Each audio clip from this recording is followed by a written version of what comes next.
Hello everyone, कैसे हो आप सब लोग। मेरा नाम है आकाश मेहता और आज हम हैं प्रोजेक्ट 108 की वीडियो नंबर 6 में। हम आए हैं सेक्टर 150 नोएडा, जो नोएडा का one of the best sector होने वाला है आने वाले 5 सालों में। ये वीडियो उन सब के लिए है जो नोएडा में अपने लिए एक रेजिडेंशियल अपार्टमेंट देख रहे हैं। सेक्टर 150 की अगर हम बात करें, क्योंकि ये सेक्टर हर बायर के लिए नहीं बना है, लेकिन जिस बायर के लिए बना है उसके लिए ये नोएडा में बेस्ट ऑप्शन हो सकता है। तो वीडियो एंड तक जरूर देखिएगा। आज की वीडियो शुरू करते हैं एक बहुत इंपॉर्टेंट क्वेश्चन से। नोएडा में इतने सारे सेक्टर्स हैं, लेकिन फिर भी एस, एटीएस, गोदरेज, प्रतीक, टाटा, एल्डेको ऐसे डेवलपर्स और अब प्रेस्टीज, सीआरसी, काउंटी ऐसे डेवलपर्स और बिरला जैसे डेवलपर्स अब धीरे धीरे सेक्टर 150 की तरफ मूव कर रहे हैं। इसकी क्या वजह है? ऑफ कोर्स सेक्टर 150 में लैंड बहुत है, लेकिन क्या सिर्फ एक यही वजह है या कुछ और भी यहाँ कुक हो रहा है? सबसे पहले एक चीज नोटिस कीजिए, रोड्स कितनी वाइड है और ओपन स्पेसेस कितनी ज्यादा हैं। ये फील आपको नोएडा के किसी सेक्टर में देखने के लिए नहीं मिलेगा। इसीलिए सेक्टर 150 को नोएडा का ग्रीनेस्ट सेक्टर भी कहते हैं। यहाँ सिर्फ हाई राइज बनाने की प्लानिंग नहीं थी, एक लाइफस्टाइल बनाने की प्लानिंग। एक और चीज जो इस सेक्टर को बहुत खास बनाती है वो है स्पोर्ट्स, मतलब cricket, football, tennis, golf, swimming, इन सब के लिए आपको प्रॉपर इंफ्रास्ट्रक्चर मतलब स्टेडियम और एकेडमी दोनों मिलेंगे आने वाले टाइम में, of course on chargeable basis. आजकल हम सब के बच्चे ज्यादातर एकेडमीज के लिए घर से बहुत दूर ट्रैवल करते हैं, तो वो सारी फैसिलिटीज आने वाले टाइम में आपको इसी कैंपस के अंदर, इसी 150 सेक्टर के अंदर आपको मिल जाएंगी। इसके लिए आपको कहीं ट्रैवल करने की जरूरत नहीं पड़ेगी और सारा इंफ्रास्ट्रक्चर आपको एक ही जगह पर मिलेगा। और अगर आप एक्टिव लाइफस्टाइल पसंद करते हैं तो ये सेक्टर उसी फिलॉसफी के साथ डिजाइन हुआ था। अब सवाल ये है कि इतने बड़े डेवलपर सेक्टर 150 में ही क्यों आ रहे हैं?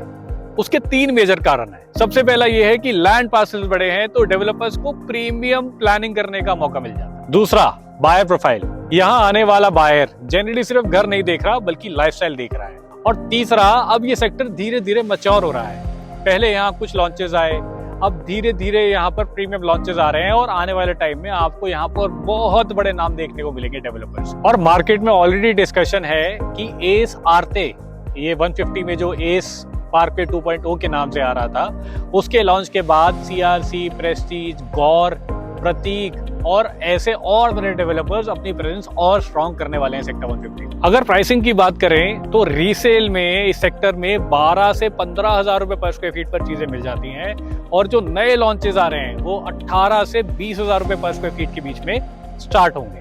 इससे एक बात तो क्लियर होती है कि अब इस सेक्टर को प्रीमियम सेक्टर की नजर से ऑलरेडी देखे जाने लगा है। अब इस सेक्टर का कंपैरिजन अगर हम कर सकते हैं तो सेक्टर 151 से कर सकते हैं प्राइसिंग के पॉइंट ऑफ व्यू से, जहां आपको एक्सपीरिया, सातोरी और क्लोव काउंटी लगभग 18 से 20 हजार रुपए के प्राइस में आज भी मिल जाता है। और क्योंकि उसके पास में आपका आईटी हब प्लान है जिसमें टीसीएस और माइक्रोसॉफ्ट जैसे बड़े कॉर्पोरेट्स आ रहे हैं, तो आपको वहां पर रेंटल भी अच्छा मिलेगा, कैपिटल अप्रिसिएशन भी अच्छा मिलेगा। लेकिन सेक्टर 150 की आइडेंटिटी बिल्कुल अलग है।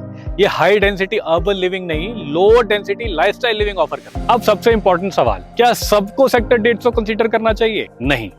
अगर आप फैमिली के साथ शिफ्ट होना चाहते हैं, लाइफस्टाइल अपग्रेड चाहते हैं, बेटर सराउंडिंग्स, वाइड रोड्स और लॉन्ग टर्म लिविंग के पॉइंट ऑफ व्यू से कंसीडर कर रहे हैं तो सेक्टर 150 आपके शॉर्टलिस्ट में जरूर होना चाहिए। अगर आप इन्वेस्टर हैं और 5 से 7 साल का होराइजन लेकर चल रहे हैं, तब भी ये लोकेशन इंटरेस्टिंग हो सकती है क्योंकि यहाँ डेवलपमेंट अभी भी चल रहा है। लेकिन अगर आप सिर्फ रेंटल इनकम के लिए प्रॉपर्टी खरीद रहे हैं या फिर आपको सिटी की हसल बसल पसंद है, तो नोएडा के दूसरे सेक्टर्स आपके लिए परफेक्ट फिट हो सकते हैं। मेरे लिए इस सेक्टर की सबसे बड़ी स्ट्रेंथ ग्रीनरी नहीं है, मेरे लिए इस सेक्टर की सबसे बड़ी स्ट्रेंथ है प्लानिंग, लो डेंसिटी डेवलपमेंट और प्रीमियम डेवलपर का कॉन्फिडेंस। इसी वजह से मुझे लगता है कि ये आने वाले सालों में भी नोएडा के सबसे डिजायरेबल रेसिडेंशियल डेस्टिनेशन में से एक बना रहे। वैसे मैं आपसे पूछना चाहता हूँ कि अगर आप आज से 5 साल बाद के लिए इन्वेस्ट कर रहे होते तो क्या आप सेक्टर 150 कंसीडर करते हैं या नोएडा की कोई और लोकेशन चूज करते हैं? मैं हूं आकाश मेहता और ये था लोकेशन वॉच ऑन प्रोजेक्ट 108। कल मिलते हैं आपसे अगले वीडियो।